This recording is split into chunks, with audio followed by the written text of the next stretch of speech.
십계명의 8번째 계명은 도둑질하지 말라, 또는 한글 개역에는 도적질하지 말라. 이 내용은 단순히 남의 물건을 허락 없이 가져가지 마라라고 하는 그 범주를 넘어서서 더 깊고 심오한 뜻이 있으니 포괄적인 의미지요. 가령 남의 물질에 손실을 가져오게 하는 행위까지를 포함합니다.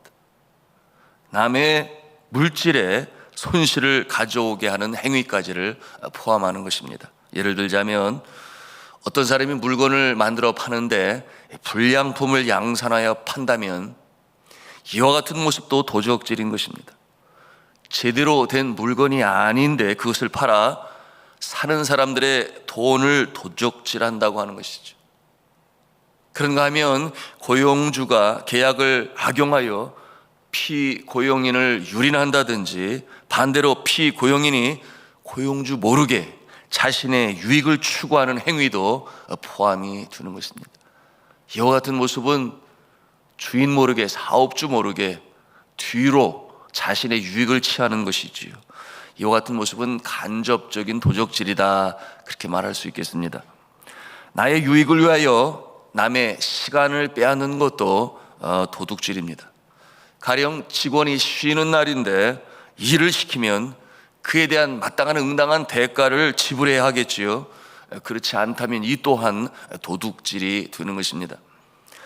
저는 과거에 선교지에서 고국에 다녀가게 되면 주로 월요일에 출국하게 되었어요. 왜냐하면 월요일에 네팔로 들어가는 직항 노선이 있기 때문이죠. 그러면 어떻게 해야 되겠습니까? 도움을 받아야 되는데 월요일에 공항에 나가게 되니 교회의 직원이 또는 교역자가 도와주시는데요, 그 수고에 감사하여 반드시 공항에서 감사의 표를 전했습니다. 여러분, 월요일이 쉬는 날 아니겠습니까? 또한 월요일에 교회에 일이 있어서 일을 하게 되면 다른 날에 쉴 기회를 제공해 주어야 하겠지요. 그래서 제가 담임 목사가 된 2018년도부터 직원들의 휴가를 늘렸습니다. 그래서 연차로 여름 휴가 이외에 6일을 더 추가하게 되었습니다. 우리가 의문을 가질 수 있겠습니다. 성경에 보면은 죽도록 충성하라 그랬는데 그 정도 가지고서 뭘 꼭 갚아줘야 합니까? 이렇게 생각할 수 있을지 모르겠어요. 은혜로 가야 하는 것 아니겠습니까? 그런데 그 은혜의 모습이 내가 자원하는 마음으로, 섬기고자 하는 마음으로 한다면 모르겠지만, 그러나 억지로 하는 것은 은혜가 되지 않아요. 하나님께서도 받으시지 아니하십니다. 정리를 하자면 오늘 성경에서 말씀하고 있는 이 도둑질의 범인은 자신의 유익을 위해 자신의 소유가 아닌 것을 정당한 과정이 없이 부당한 방법으로 자신의 것으로 만드는 행위를 모두 포함한다, 그렇게 생각하시면 됩니다. 사람은 누구나가 다 이 정당한 노동의 대가로 얻은 것이면 뭐라 그래요? 내 것입니다, 그렇게 주장을 하지요. 이 권한은 하나님께서 허락하신 제도입니다. 공산주의 국가를 제외하고 이 땅에 있는 모든 국가들은 개인 재산의 소유권을 인정하고 있습니다. 이러한 개인의 소유권은 상속이나 타인이 개인에게 증여한 것도 마찬가지가 되는 것이죠. 그것을 준 사람이 정당한 방법으로 또 소유하고 또 이양하게 되었으니, 양도하게 되었으니 그 가진 자의 의지에 따라서 소유권이 이전되는 것은 정당한 것입니다. 성도 여러분, 이 시간에 이 8계명을 묵상하면서 한 걸음 더 나가서 그렇다면 우리는 하나님의 것을 도둑질하고 있지는 않는지 돌이켜볼 수 있어야 합니다. 나의 유익을 위해 남의 것을 허락도 없이 가지려고 하는 것이 도둑질이라고 한다면, 같은 맥락에서 하나님의 것을 내 임의로 도둑질하고 있지는 않는지 돌이켜볼 수 있어야 하겠습니다. 아마 하나님의 소유권이 무엇이겠습니까? 하나님께 소유권이 있는 것을 허락도 없이 가져다가 쓰는 것, 여러분 그것이 무엇이 있겠습니까? 첫째로는 시간의 도둑질이 있어요. 시간의 도둑질. 예를 들어서 안식일만큼은 도둑질하지 말아야 합니다. 왜냐하면 시간의 주인이 하나님이신데, 그러므로 월요일부터 토요일까지 그리고 주일까지 다 하나님의 것인데, 그런데 하나님께서는 안식일을 제외한 모든 날들은 힘껏 열심히 일하도록 그렇게 하셨습니다. 왜 그렇게 하셨습니까? 하나님께서 창조하실 때 여세 동안 그렇게 창조하시는 일을 하셨기 때문에 마찬가지의 모습이죠. 그러나 안식일은 쉬라고 그러셨어요. 그 일을 멈추라고 하셨습니다. 그 이유가 무엇이었습니까? 온 우주 만물을 창조하신 하나님을 찬양하며 또한 그 피조물의 세계를 보면서 하나님과 함께 기뻐해야 합니다. 그것이 쉬시는 목적이었어요. 일을 멈추신 목적이었습니다. 물론 그와 같은 시간을 통하여 우리의 육신의 영혼의 쉼도 물론 있습니다. 엄밀한 의미에서 하루의 일은 하루의 족하니라, 하나님께서는 24시간을 주시면서 충분히 수면하실 수 있는, 할 수 있는 시간을 주세요. 왜 그렇겠습니까? 하루의 일은 하루의 족하니라. 내일의 일은 내일이 염려할 것이요, 그러므로 쉬고 갈 수 있도록. 이것은 모든 피조물의 세계가 마찬가지예요. 새들도 밤이 되면 자신의 집을 찾아 그 다음 날을 위해서 쉬지요. 이것이 매일매일의 삶이라면 굳이 안식일에 또 쉬게 하시는 이유는 말씀을 드린 것처럼 일을 멈추고 창조주가 되신 하나님을 찬송하라, 그리고 함께 기뻐하라, 그리고 주님이 주시는 은혜를 받아라. 그래서 성별하시고 복 주시는 날로 그렇게 세운 것인데, 그날을 임의로 사용하는 것 아니라고 하는 거예요. 주일 성수, 주일을 주님의 날, 주의 날로 고백하는 것이죠. 그래서 일요일이라고 말하지 않아요. 우리 예수 믿는 사람은 썬데이라고 말하지 않고 The Lord's Day. 무슨 말이에요? 주일이다, 주님의 날이다. 주님의 날이라고 소유권을 분명히 그렇게 표현을 하는 것입니다. 저는 여러분들이 이 주일, 안식일을 꼭 성수하시기를 주님의 이름으로 부탁합니다. 물론 이 자리에 한 분도 안 지키시는 분은 없으세요.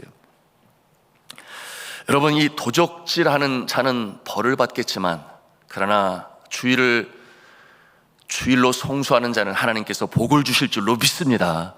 바로 우리 자신을 위한 것이죠. 두 번째로 물질 도적질이에요. 어떤 모습이겠습니까? 11조를 지키지 않아요. 사실 모든 것이 주님으로부터 왔어요. 무슨 말이에요? 주님의 것입니다. 하나님께서 우리의 개개인의 생명까지도 창조하셨습니다. 우리의 영혼도 또한 육신도 소유권이 어디에 있는가? 하나님께 있습니다. 아주 쉽게 이해하자면 하나님께서 작품으로 만드신 거예요. 그것도 아주 대단한 걸작품으로 우리를 창조하셨습니다. 하나님께서는 이 작품을 통해서 영광을 받으시기를 원하십니다. 그래서 건강도 주시고 재능도 주시고 마음껏 발휘할 수 있도록 하시고, 하나님께 영광이요 또 이웃들에게도 그렇잖아요, 기쁨을 줄 수 있으며 필요를 채울 수 있으니, 음악을 하고 예술을 하는 사람들은 그 모습을 통하여 심적인 힐링을 제공하고, 그것이 재능이고 탤런트 아니겠습니까? 그와 같은 모습을 통해서 하나님께서는 영광을 받으시죠. 그래서 하나님께서는 건강도 주시고 재능도 주시고 은사도 주시고, 그리고 일할 수 있는 환경도 주십니다. 그렇기 때문에 우리가 일을 할 수 있죠. 농사를 짓고 곡식과 열매를 거둡니다. 그런가 하면 직장에서 일을 함으로 수입을 갖습니다. 여러분, 이것이 누구의 것입니까? 엄밀한 의미에서 거슬러 올라가 보면 그와 같은 환경을 만드시고 비를 주시고 햇볕을 주시고 바람을 주시고 건강을 주시고 하는 그와 같은 하나님께서 도심이 없이는 그와 같은 일을 이룰 수가 없다 하는 것을 우리가 깨달아 알게 됩니다. 그러니 하나님의 것이다 라고 하는 것이 과한 말이 아니에요. 무슨 말씀인지 이해가 되시기를 바랍니다. 그런데 좋으신 우리 하나님께서는 우리가 행복하시기를 원하시죠. 여러분의 자녀가 행복하기를 바라시는 것처럼. 그러니 쓰라고 하세요. 수익을 가지고 거처도 마련하고 또한 좋은 차도 사고 맛있는 것도 사 먹고 자녀 양육과 또 교육비로도 사용케 허락하십니다. 우리가 행복하니 하나님께서도 기뻐하시죠. 그런데 중요한 것은 무엇이겠습니까? 우리가 최소한 알기를 원하시는 것이 있으세요. 그 모든 수입이 하나님으로부터 온다라고 하는 것을 깨달아 알기를 바라십니다. 주인이 누구냐 하는 것이죠. 육신도 그렇고 재능도 그렇고 건강도 그렇고 물질도 다 하나님이 주인이라고 하는 것을 알기를 원하십니다. 그런데 사람들이 몰라요. 그래서 감사하려고 하지도 않아요. 그저 자기의 마음의 뜻대로 자기 좋은 곳에 사용하려고 합니다. 그래서 하나님께서 제정하신 제도가 바로 이 11조 제도인 것입니다. 11조가 뭔가 하면 이 축복의 근원은 바로 하나님이십니다 라고 하는 것을 인정하는 것이에요. 그것이 11조예요. 모든 축복의 근원은 하나님으로부터 오십니다. 그것을 표현하는 것이죠. 인정하는 것이죠. 그래서 그 징표로 작은 부분이지만 그것을 성별하여 하나님께 올리는 것입니다. 그와 같은 모습을 통해서 어떤 일이 일어날까요? 관계 형성이 되어집니다. 관계 형성. 하나님은 영원토록 축복자가 되시고 우리는 수혜자가 됨을 그와 같은 징표를 통해서 하나님께 보여드리는 것입니다. 그것이 11조 제도죠.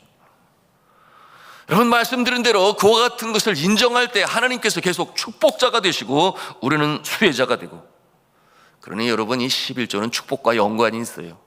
보통 다른 헌금들은 감사하는 마음으로 드려요. 하나님께서 이렇게 해주시고 저렇게 해주시고 그러므로 감사하는 마음으로 드립니다. 물론 감사를 하나님이 받으시죠. 복을 더하시죠. 그러나 11조는 단순히 감사 그 이전에 더욱더 기본이 되는 것이니 하나님은 나의 축복자가 되십니다. 내가 그것을 인정합니다. 그와 같은 마음을 가지고 징표로 표하는 것입니다. 그러므로 또 다른 말로 11조는 어떠한 모습이냐? 의무사항이다 이렇게 말을 해도 다를 바가 없어요. 그래서 이것을 알고 행해야 되는데 안 드린다면 어떻게 된다는 것입니까? 안 드린다면 그 뜻이 어떤 뜻을 가지고 있는가? 나의 수입은 하나님 당신하고 상관이 전혀 없어요. 그렇게 생각하는 것입니다. 내가 일해서 내가 번 것이니 내 것입니다. 내 마음대로 쓰겠습니다. 내 생명의 창조주이신 하나님, 그 하나님께서 건강을 주시고 지혜를 주시고 재능을 주시는 이 하나님을 자신의 삶에서 제외시켜버리는 거예요. 나는 내 스스로 살아갈 수 있습니다. 나는 내 주목을 믿습니다. 나는 건강합니다. 내가 배운 지식이 있으며 가진 경험이 있습니다. 그러니 하나님은 저리가 계세요. 이와 같은 자세가 바로 그와 같은 모습이에요. 자신의 능력으로 가능하다 하는 것이죠. 이와 같은 자에게 하나님께서 엄격하게 말씀하시죠. 말라기서의 말씀이에요. 3장 8절에 사람이 어찌 하나님의 것을 도적질하겠느냐? 그러나 너희는 나의 것을 도적질하고도 말하기를 우리가 어떻게 주의 것을 도적질하였나이까 하도다. 이는 곧 11조와 헌물이라 그렇게 말씀하고 있어요. 성도 여러분, 우리는 대한민국 시민입니다. 어떻게 증명을 합니까? 출생신고서가 있어요. 그런가 하면 주민등록증이 있겠죠. 또 그런가 하면 여권을 가질 수가 있습니다. 어떻게 그것을 받을 수 있을까요? 대한민국 시민이기 때문에.